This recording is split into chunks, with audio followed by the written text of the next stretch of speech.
Значи, денеска ние одлучуваме за интерпелацијата која што му е поставена на министерот за земјоделие Цветан Трипуновски, и тоа е заради најмногу заради катастрофалната ситуација во земјоделието, и тоа не е никаква хипербола, колеги, иако опозицијата секогаш обично се труди да ги преувеличува работите, тоа е за жал фактичката ситуација во земјоделието. И сега на почеток ги имаме и фатерите функционери со подкуп, значи ги имаме блокирано и портфондовите, но тоа не е најбитната работа. Најбитната работа е што фактички нашето производство на храна е во страшна криза.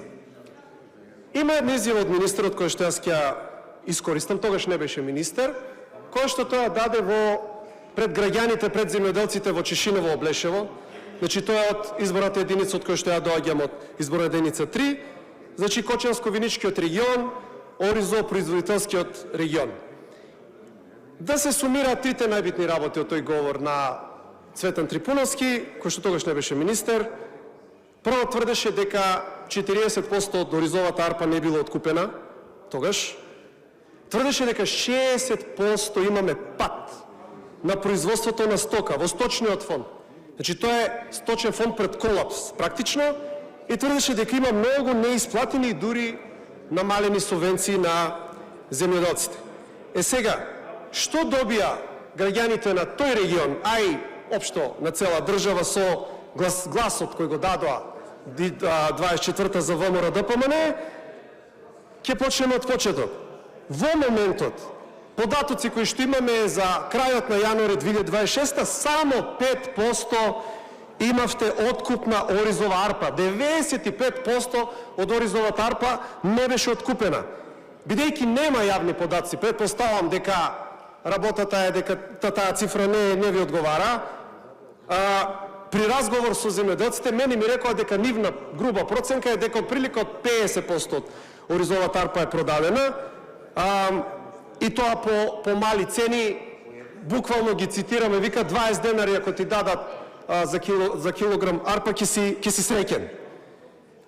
Зошто и воопшто иде тој откуп споро? Заради ниските цени кои што им беа понудени, им ја спуштаат дури до 18 денари, а проценката е дека околу 25 до 27 денари е производната цена на едно кило, значи на едно кило арпа. И сега вие тука одземете влага, данок ставете на тоа, и вие немате, не само што немате профит, вие фактички сте во загуба.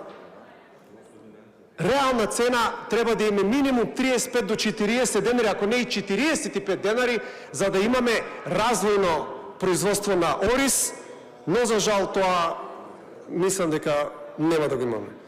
Втората работа која што спомна министерот е 60% пат на сточниот фонд. И сега тој фонд, значи ја не се сомневам дека овие се точни податоци. И сега тој фонд кој што паднат у време кога сте ја дали изјавата за 60% продолжува да опаѓа во моментов. Само овците ако ги земеме, значи паднато е, бројот на овци е паднат за 9,2% за една година. Тоа е скоро за 10%. Паѓаме под критичната бројка под 200.000 грла. Значи ние му ставаме крај на овчарството практично во Македонија. Понатаму паѓа и бројот на крави, значи бројот на говеда, не толку драстично. Паѓа производството на млекото, константно паѓа производство на млекото. Зошто? Затоа што на земјоделците им даваат по 30 денали за литар. Значи 30 денали за литар, а тоа разреденото млеко кое што купуваме во маркетите, колку е, министре? 60 денари, од 60, минимум 60 до 90 и кусур денари.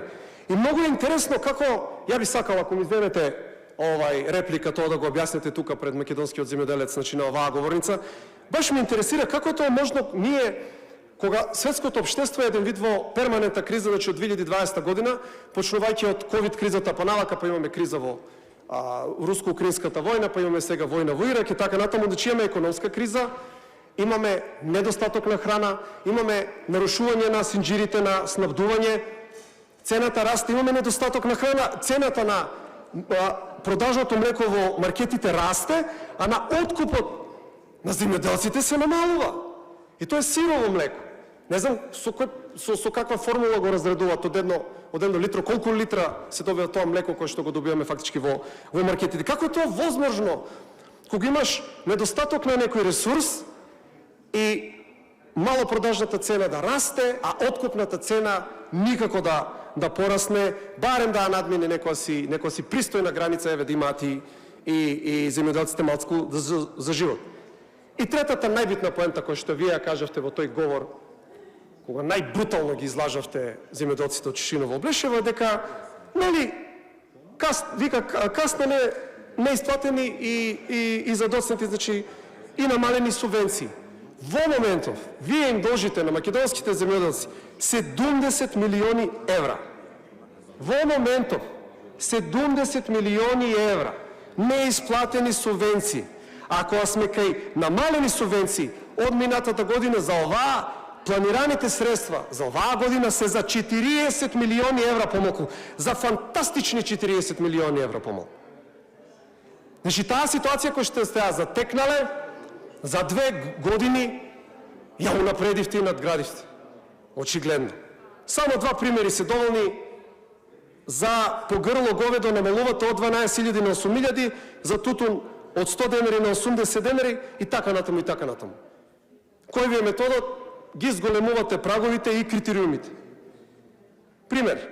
Овошни лозови насади до сега да се квалификуваш за субвенција било 0,2 хектари, сега е 0,5 хектари.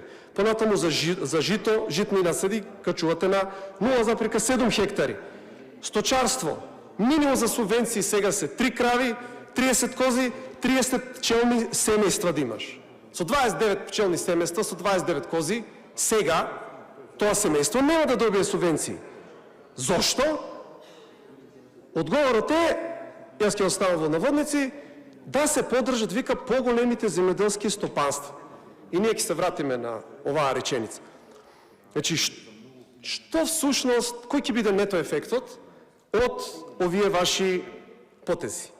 Прво, според мене, едно го полните буџетот, тоест не го полните буџетот, туку затварате дупки, и тоа затварате дупки во буџетот на грбот на индивидуалниот земјоделец.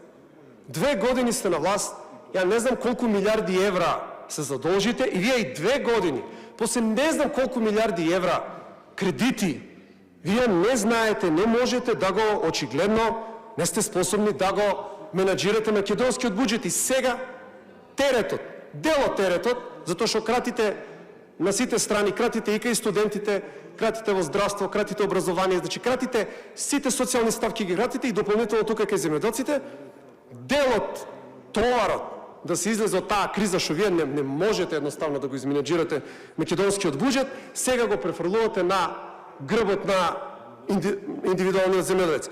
И второ, многу битно што вие всушност тука правите, а тоа е окрупнувате, тоест монополизирате. Тоа е таа тенденција фактички да останат само крупните земјоделци кои што се блиски до власт, значи блиски до вас, додека малиот земјоделец фактички да пропадне. И да му останат 2 опции. Едната опција му е сега наместо да биде производител, да биде наемен работник кај газдата кој што е близок до вас, кој што сега ќе му ја земе работата, иако тоа се луѓе со генерации кои што произведуваат храна од турско практично, сега ќе мора да биде наемен работник за плата, да биде уценет за некоја минимална плата или едноставно му пукне филмот и да се исели. Тоа ќе биде нето ефектот од вашите методи кои што ги користите. И сега, у суштина, тоа е сршта на вашата политика, значи во криза, а и не само во криза, и во нормална ситуација, постепено, со сите закони, со сите прописи, со целиот начин на владење, вие товарот во едно општество, штетата, тоа што мора да се плати, да го префрлите фактички на грбот на сиромавиот. Тоа е сршта на десничарската политика. Тоа граѓаните мора да го знаат и не е никаков инцидент, тоа е правило и практично ваша намера. 430.000 гласови добивте на изборите 2024, гласови за кои што пратениците од владачкото мнозинство толку често сакаат да се фалат на оваа говорница баш во собранието. Тоа се истите луѓе, тоа се воглавно работничка класа и индивидуални земјоделци, кои што вие со овие политики, министре, сега практично ги уништувате.